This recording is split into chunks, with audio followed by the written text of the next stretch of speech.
Cliché, noun, definition, an idea or expression that has been used too often and is often considered a sign of bad writing or old-fashioned thinking. Clichés are inescapable. They appear in everyday conversations, jokes, video games, and even in the anime we watch. In this video, let's take a look at some of the most prevalent clichés in anime. Everyone's in high school. Not too long ago, my parents told me that the 4 years I would spend in high school would be some of the best years of my life. Well, they were partially right and partially wrong, but in anime, high school seems like the best experience you'll ever get.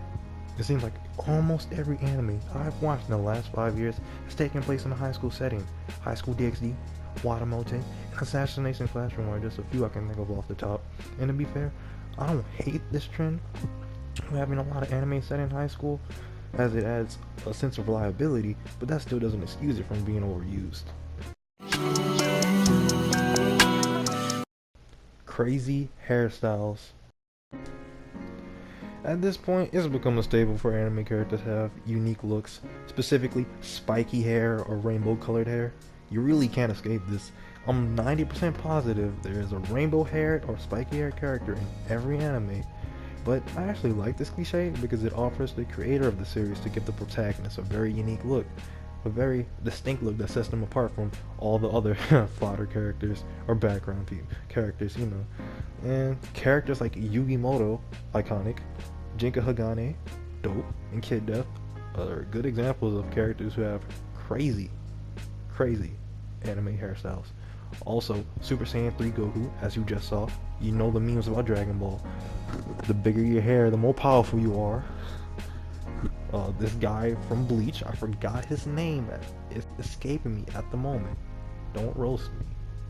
But yeah, just look at that shit. What is that?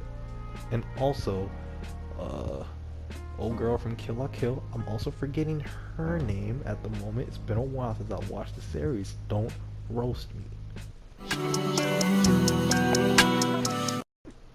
Females with huge boobs. It was only a matter of time before this cliche showed up on the list, but you know it had to be here. Literally in every anime, there is a female character with huge, abnormally big breasts. The way they just bounce around, not affected by gravity or the laws of physics, priceless. But honestly, this right here might be my favorite cliche. And no, not for the reasons that you're thinking. This one can be very funny, distracting, or annoying depending on how it's used. But, you know, occasionally we get the interesting female character with the big breasts that's nice to look at, but she also knows how to use them to her advantage, such as Nami, the queen of seduction, always trying to scam somebody for their money, and occasionally she gets it.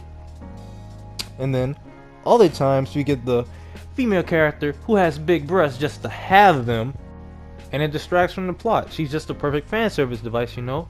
But yeah, the female character with big breasts is heavily overused in anime, so it definitely belongs on this list.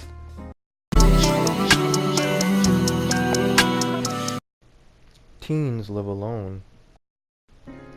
Ever wonder how a kid in middle school or high school can sustain enough financial income to maintain a home for themselves or their siblings? Yeah, me too. And I know it's anime, and you're not supposed to think too deeply about it, but it's just weird and doesn't sit right with me when I see characters living by themselves and it isn't explained where their parents are. And a lot of the times when they do tell us, it's revealed that their parents are quote-unquote overseas for business or they're dead. Although I can kind of see why this is done, most animes feature a lot of characters and focus mainly on them and their journeys or struggles, so having and showing an in-depth home life might detract from the story. It's just a personal pick because I like for a lot of things within the anime to be explained.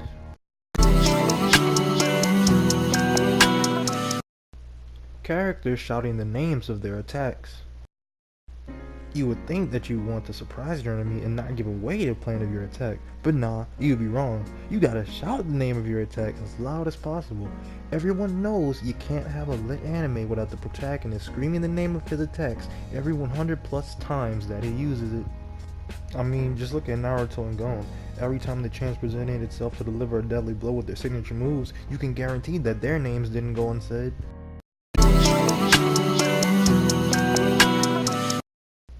The awkward fall. And here we have everyone's favorite cliche, the awkward fall. You know, you're just sitting there watching a regular anime, and then all of a sudden, a character stumbles, and you think they're gonna fall on the ground with a minor injury or something. But no, they fall into a girl's boobs under her skirt or end up with ass and titties within zero point 0.0 centimeters of their face or hands. And then someone walks in on you or behind you and asks, "What the fuck you watching? You watching porn, my nigga?" Yeah, I can relate. This cliche might be genreless because now that I think about it, this seems to happen in almost, well, a lot of anime. I'm not gonna say almost all, but a lot of anime. Whether it's a romance, a shonen action series, a mecha, a sci-fi series, etc., etc. It happens in a lot of genres in anime. This has to be my most hated cliche personally because it's so ridiculous and over the top, although it is very funny.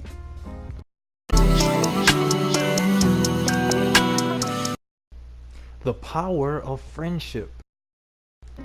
The power of friendship might be the most overused as well as the most overpowered cliche in anime.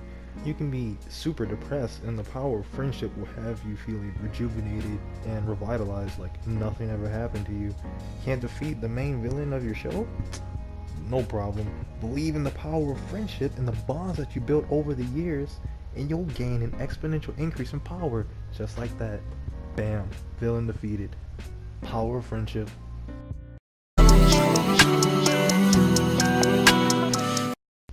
Characters with big appetites.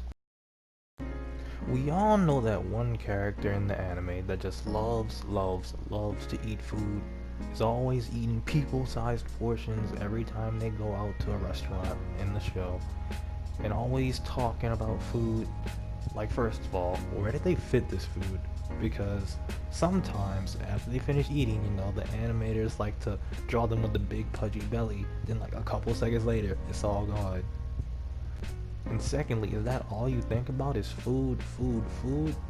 Like Goku, he think about fighting, but other than that, all that's on his mind is when is my next meal coming. Choji from Naruto, he always snacking. He always talking about food. When I'm gonna get another extra plate of barbecue. Then we have Luffy always talking about Sanji, cook this for me. Sanji, cook that for me. When are we eating again? Meat. Like, bruh, this cliche has been used in a lot of different animes.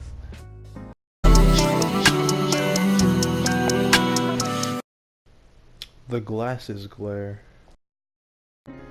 In every anime with a character that wears glasses, you can guarantee that they'll do this at least once, whether it's with or without a light source. The glasses glare is one of the cooler and more suspenseful cliches, I must say, because depending on how it's done and the situation it's used in, the character becomes more intimidating by obscuring their eyes, or they just pull it off for comedic effect, which can be pretty funny.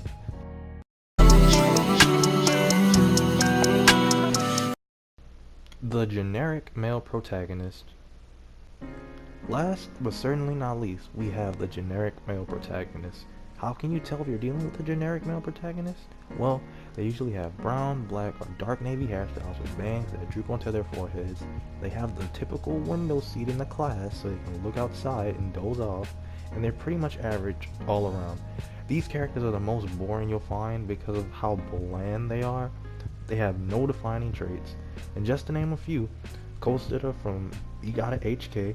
In the anime, the series female lead Matsuda often makes jokes about how average and bland looking Kostida looks, even confusing him with other background characters at one point. Another would be Shinji from Neon Genesis Evangelion, although Shinji is a special case because he breaks this character mold as the series progresses and you get to see the layers to his character, making him a very interesting male protagonist.